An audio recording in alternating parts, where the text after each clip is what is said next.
Hey, third graders. This week should be a pretty easy week for you. We have 2 days of review, 1 day of a test, and then Thursday and Friday we're going to start some new stuff. So what we're going to do is I'm going to walk you through Monday and Tuesday real quick.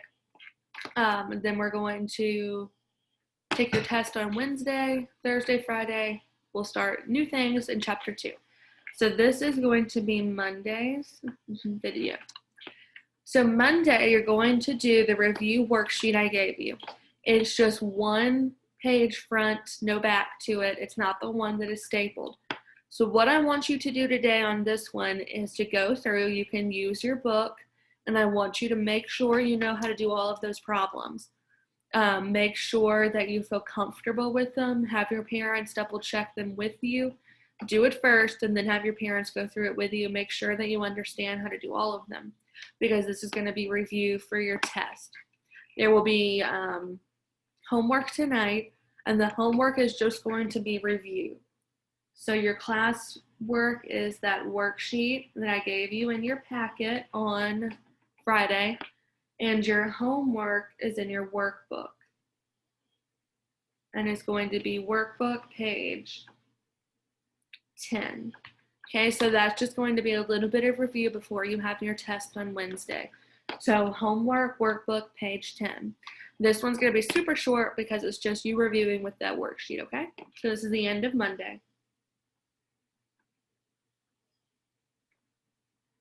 Okay, this is Tuesday's video. This one will also be pretty short because it's just me talking about how you're going to review for your test tomorrow. So what you're going to do today is you're going to do the review packet I gave you on Friday. This one is the one that is stapled, and it has a bunch of different kinds of problems. I picked this one because it goes pretty well with what your test will be like tomorrow. So what I want you to do today is make sure that you understand how to do those problems. Do them, have your parents help you check them, and then I want you to study. So that your homework tonight is to study. Make sure you study for the test you're going to have on Wednesday, which is tomorrow. Let me know if you have any questions. Your parents can email me, and I can talk you through any questions you have.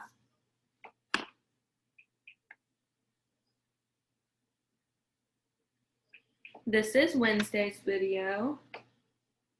So today you have your first test.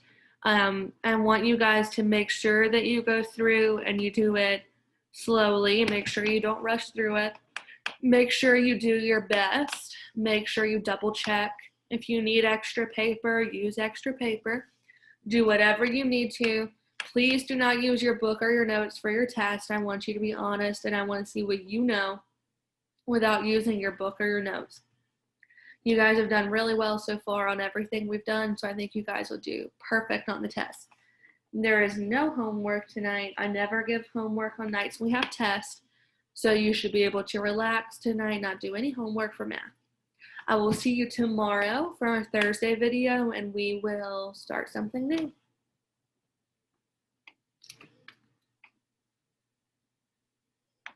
All right, Thursday video. So you did your test yesterday, and so today we're going to start in chapter 2. So in chapter 2, let me see what page we're going to be on.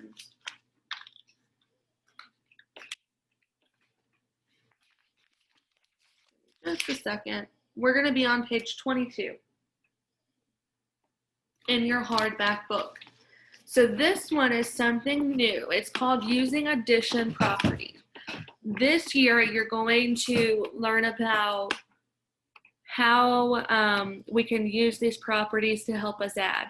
You will be doing these again in 4th grade and 5th grade. So if you learn them now, it's going to make it a whole lot easier next time. With this lesson, there are some new vocab words we need to learn and understand in order to do these.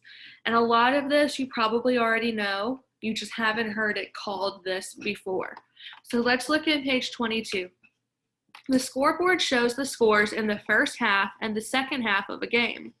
Which team scored more points altogether? Use addition properties to help you add. So the first thing we need to understand is the identity or zero property. So identity, or sometimes it's called the zero property. This property means the sum of 0 and a number is the same as that number. So the sum of 0 and a number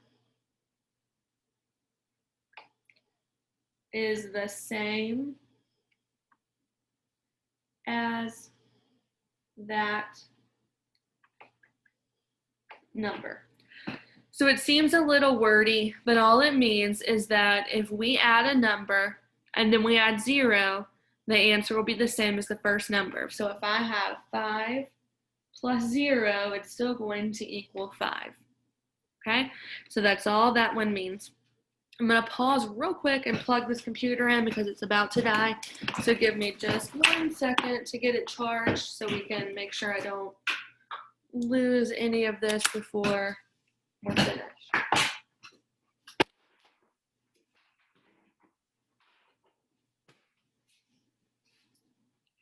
All right, it should be plugged in.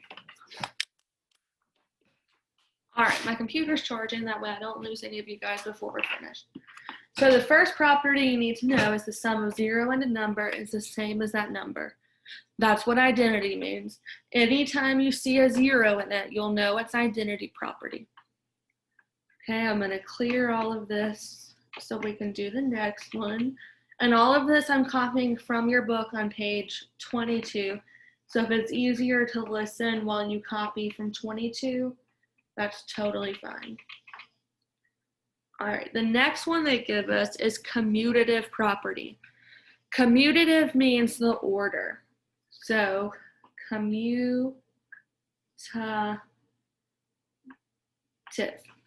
I like to think about the word commute. Commute means to go back and forth. If I commute to work, I go to work and then I go back home. So I'm changing the order of things. So changing the order of add-ins does not change the sum. Changing the order of add-ins does not change the sum. And you guys know this, and I'm going to show you in just a second what this means, and you're going to be like, oh, I know how to do that. So if I say 1 plus 6 equals 7, I can also switch that around and say 6 plus 1 equals 7. I can switch those two add-ins around, and remember the add-ins are these two numbers here. I can switch them around and they don't change the answer, the sum. So if I switch things around and addition is totally fine, you're still going to get the same answer. So when you see something where the numbers are switched, you're going to think commutative. That's going to be when we switch numbers around. Okay, and then there's one more, so I'm going to clear this so I can write one more for you. The next one is called associative. And associative has one thing that you can always use to recognize when it is associative. So let's write that one, associative. And you don't have to write the word property after each of it. It's okay. You can just write associative, community, identity. Don't abbreviate though. I want you to be able to spell these words. So this one is the way the add-ins are grouped does not change the sum. The way the add-ins are grouped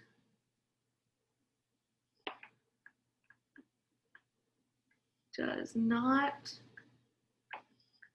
change the sum. So I'm going to erase this in just a second so you can pause it if you need to have more time to copy. I do need a little bit more room to show you what associative means.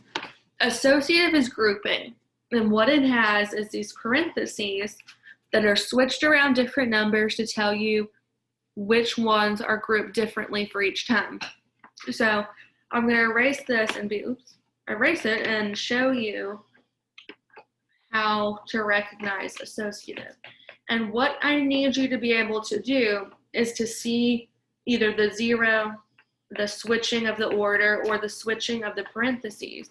And I need you to be able to tell me which property I'm using. So for associative, I can say 36 plus parentheses 54 plus 27 equals parentheses 36 plus 54 plus 27. So I still have 36 in the same spot. I still have 54 in the same spot, and I still have 27 in the same spot. The only thing that moved were these parentheses, and that's fine. These parentheses can move and still give us the same answer. So let me give another example of this one because this one is a little bit different. I can say 5 plus 7 plus 3 equals 5 plus 7 plus 3. So I'm going to add in my parentheses and show you that they can change. I can have it here in this one, or I can have it here in this one, and it means the same thing. All that means is you're changing what you're adding first. So when you have parentheses, whatever is around is what you add first. So 7 plus 5 is 8, 9, 10, 11, 12. So I'm going to do that. 12 plus 3. And then here I have 5 plus 7 plus 3 is 10. Both of these answers give me 15. So the same answer for each problem on each side. The only thing I changed was which numbers I added first.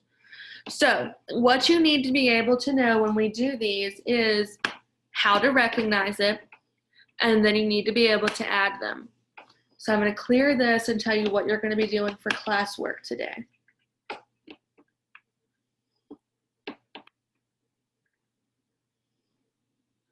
Sorry, it takes me just a minute to get all of it clear. Okay, so classwork today, you're going to be doing page 22 to 23, numbers 1 through 10. So on numbers 1 through 4, you're going to have to tell me the property they used. So if they just switched them around, it's commutative. If it has a 0, it's identity. And if it has parentheses, it's associative. And use your notes to help you. On 5 through 10, all you're doing is finding the missing number. Look at each side and see which number is missing. You don't have to do any adding here. All you do is find which number is missing by looking at both sides. Your homework tonight is going to be workbook, page 15. Do the whole thing and practice some more of this. And this is a pretty simple one we're doing. You just have to memorize what they mean. Okay, so this is the end of Thursday's video. Let me know if you have any questions. All right, Friday's video. We're going to be doing something a little different today. We're going to be on page 24 in your book. This is addition patterns, and I love patterns, and I know some of you do too. So let's look at page 24. Kelsey notices a pattern in the addition table. The sum switch between even and odd as she goes across a row or down a column. How can you explain this pattern? So we first need to know an even and odd number. So write this one down in your journal. An even number has a 0, 2, 4, 6, or 8 in the ones place. So if it ends on a 0, 2, 4, 6, or 8, the whole number is even. An odd number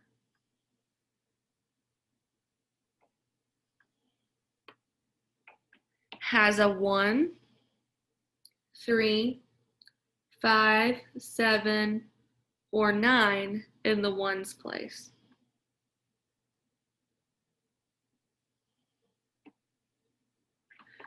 So that's the first thing I want you to know. If we have a number that has an even number in the ones place, that means that number is going to be even. If we have a number with an odd number in the ones place, that number is going to be an odd number. So we can look at this addition table they give you and look at the pattern across the rows. So if we start at 0, the even numbers are every other number. If we start at 1, the odd numbers are every other number. It's like we're skipping one each time. As you add one more to each sum in the addition table, the sums change between even and odd. So let's look at this next. I'm going to clear this real quick, and I'm going to write Friday back up here so we're not confused. An even number plus 1 gives you an odd number. This is super, super important, so write this down. An even plus odd equals, actually I'm going to erase this and I'm going to write it a little bit easier to understand. Even plus odd equals odd. So if you have an even number plus an odd number, it's going to equal an odd number.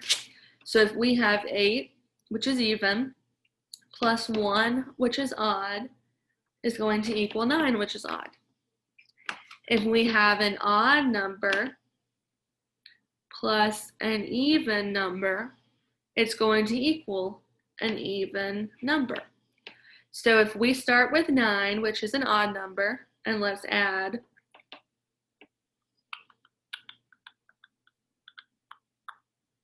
actually, hold on. I think I messed up real quick. Erase this right here where I said odd and even and put 1. I'm sorry. Totally read that wrong. So an even number plus 1 equals odd, an odd number plus 1 equals even. Sorry, let's go back to that. So odd plus 1 equals even. If our 9 is odd, plus 1 equals 10, and it has a 0 here, so it's an even. So sorry, let's go back to that real quick. An even plus 1 equals odd, an odd plus 1 equals even. Now we go to the part where I thought I was a second ago. I kind of skipped ahead of myself.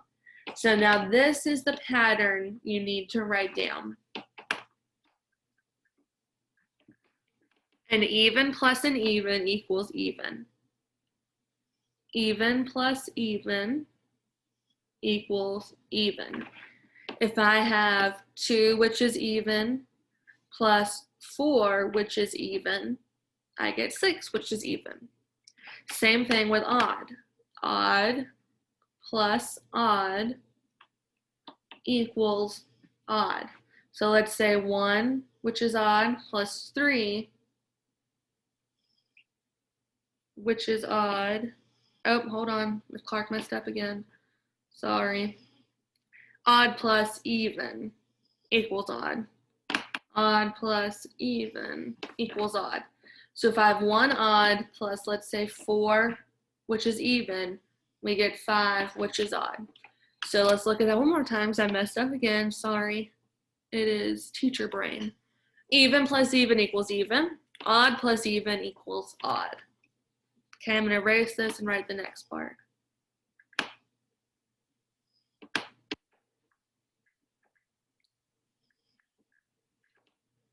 Okay, so the next one they have is odd plus odd equals even.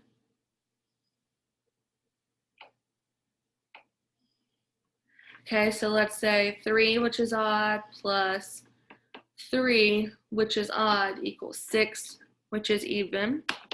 And then an even plus an odd equals odd. Even plus odd equals odd. So we can say 4, which is even, plus 3, which is odd, equals 7, which is odd. So you need to remember these 4 different ways. And what they're going to do in your classwork today is they're going to give you examples of this, and you're going to need to fill it in. So let's look at your classwork today.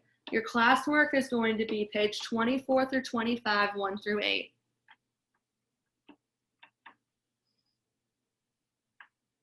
So on numbers 1 and 2, they give you write odd or even as the directions. So an odd plus 3 equals blank. So we need to figure out what the pattern here is. So we have an odd plus 3, which we know is odd. So we know it's going to equal an even number. Look at the notes you did to solve these. You're going to do that on 1 through 8 today. There is no homework today, it's Friday. So you guys get this down and use your notes. Please, please, please use your notes to figure out these answers. And that's it for the week. So you guys have a good weekend, and I will see you next week.